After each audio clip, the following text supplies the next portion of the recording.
Welcome to the June 2026 monthly One Accord message. My name is Elisa Cortez Bast, and I have the privilege of serving Stonecroft as your CEO. Last month, we asked the Lord to help us see the person right in front of us. We prayed that He would give us hearts to see beyond what our eyes could see by leaning in and listening well. This month's prayer connection focus is asking good questions. Our one sentence prayer is, "What would you have me to say?" One sentence prayers are great ways to continue to pray throughout your day and are a wonderful place to start when you're not sure what to pray. There's a lot happening in the world right now, from politics to rising costs, war, hostility. The season also brings a lot of good.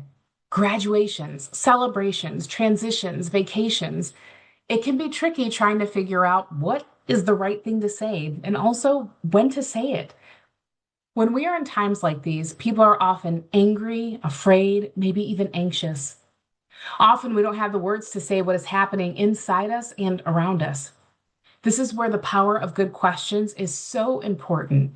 When we have done the work of listening well, we can often ask a powerful question that gives us more insight in how to pray. Imagine with me that you have spent time listening to someone and share how their weekend was. You could ask, "How was your weekend?"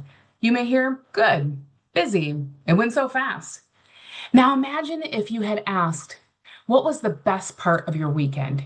You might hear about their family, their hobbies, their interests, or how much they love to sleep.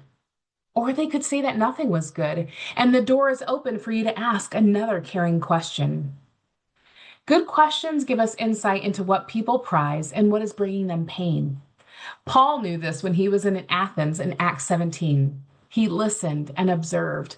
The people of Athens were checking the box of worship to make sure they didn't miss any little god and still didn't know a relationship was possible with a real God that wasn't carved in gold or stone. He was able to connect the story of Jesus with their culture, sharing what God had showed him to say. Verse 32 tells us that even though some didn't want to hear it, there were those that were curious and wanted to hear more what Paul had to say. This month, we are praying together for the start of summer. We know this time of year is when we celebrate graduations, vacations, and the people in our lives being on the move. However, we are asking the Lord to protect and care for those that we love as they are on the move this summer.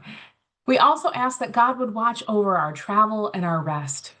God, please bring our young people to communities where there are other believers who can encourage them and help them continue to grow in their faith and walk with Jesus.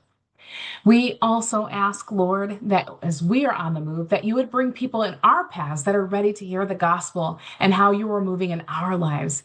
Help us to be ready when the door is open. Help us ask good questions and be ready to give an account for the hope inside of us.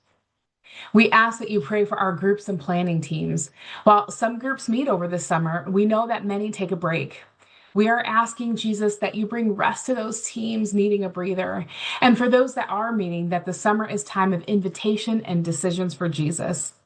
For groups that use studies in the summer, maybe would you bless women who are opening their homes and schedules to help women hear that Jesus loves them? And can we celebrate known decisions? We boldly ask the Lord to help us see 10% more decisions than last year. God was so good to us, and we saw 30% more women make known decisions than the year before. So God, thank you. Thank you for this ministry's focus on evangelism, and thank you for honoring the work of our hands. May we continue to see more decisions for you, Jesus. I want to encourage you that if you've seen God move this month in your own evangelistic prayers, personally or with Stonecroft, we want to hear those. Please reach out to us and let us know. Answered prayers help fuel us as we work together in one accord, praying and proclaiming the good news of the gospel of Jesus Christ.